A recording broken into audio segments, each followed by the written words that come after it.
जय श्री सीताराम।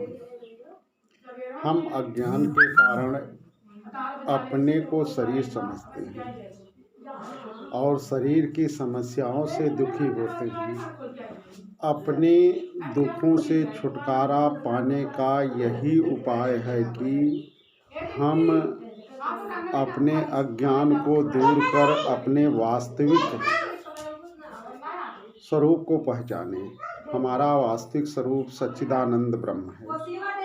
ब्रह्म भाव प्राप्त कर हम अपने नित्य आनंद का अनुभव कर सकते हैं। निर्विकार होने के कारण हमें संसार के दुख भी प्रभावित नहीं करेंगे, किंतु वेदांत मत के अनुसार हम सहसा ब्रह्म भाव में नहीं पहुंच सकते। उसकी एक विशेष प्रक्रिया है। सबसे पहले हम अपनी विवेक बुद्धि के द्वारा शरीर और जीव में भेद पहचाने। अपने को जन्मने मरने वाला शरीर नहीं वरन जीव समझे। जीव हमारा अहंकार है। अहम एक बुद्धि वृत्ति है जो चिदाभास उसे प्रकाशित करता है। यद्यपि ये दोनों मिथ्या हैं, किंतु अधिष्ठान स्वरूप कूटस्थ की सत्यता से हम अपने अहम को सत्य समझते हैं। अब हमें अपने सूक्ष्म विवेक के द्वारा अन्वय व्यतिरेक विधि से कूटस्थ को खोजना और पहचानना चाहिए। कूटस्थ ही ब्रह्म है, इसलिए कूटस्थ के ज्ञान से ब्रह्म ज्ञान भी संभव है। ब्रह्म एक अद्वितीय सत्य वस्तु है। यदि हम ब्रह्म ही हैं तो हमारे अतिरिक्त अन्य कुछ भी सत्य नहीं हो सकता।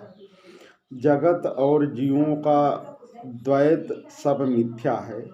जैसे रस्सी का ज्ञान होने पर कल्पित सर्प का भय निवृत्त हो जाता है, फिर वह दुख नहीं दे सकता, उसी प्रकार ब्रह्म भाव प्राप्त होने पर दुखी होने वाला जीव और दुख देने वाला संसार कोई नहीं रह जाता है।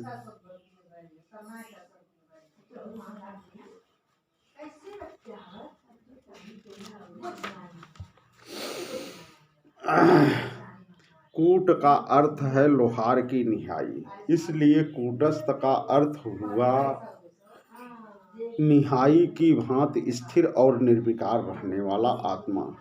आत्मा या ब्रह्म का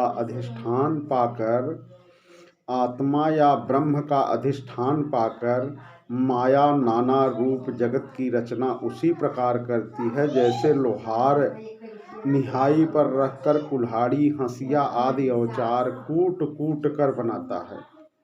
लोहार की निहाई पर जैसे कूट पीट का कोई असर नहीं होता, वैसे ही कूटस्थ आत्मा भी माया के कार्यों से अप्रभावित रहता है।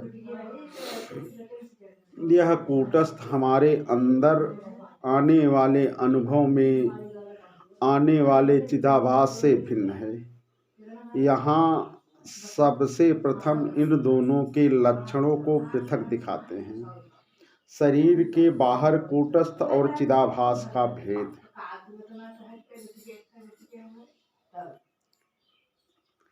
खादित्यदीपिते कुंजे दर्पणादित्य दीप्तिवत कूटस्थभासितो देहो धी अस्य जीवने भास्यते। आकाश में सूर्य से प्रकाशित दीवाल पर जैसे दर्पण में प्रतिबिंबित सूर्य का प्रकाश पड़ता हो, वैसे ही शरीर कूटस्थ में प्रकाश से प्रकाशित होकर बुद्धिगत जीव के प्रकाश से भी प्रकाशित होता है। व्याख्या से पिछले अध्याय में विचार करने से इस निर्णय पर पहुँचे कि हम यदि अपने आंतरिक स्वरूप का विश्लेषण करें तो अधिष्ठान रूप कूटस्थ और उस पर अध्यारोपित जीव पाते हैं। चिदाभास से प्रकाशित अंतःकरण की विकारी वृत्तियों को जीव कहते हैं।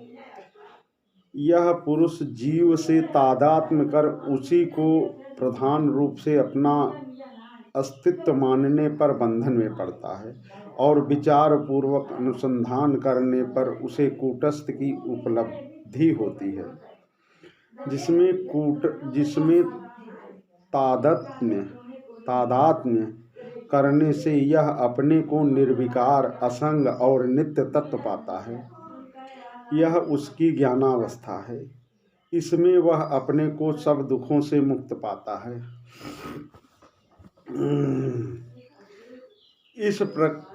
इस विचार प्रक्रिया में कूटस्थ के वास्तविक चेतन स्वरूप और चिदाभास के मायिक चैतन्य में भेद कर दोनों को यथार्थ रूप से समझना मुख्य कार्य है।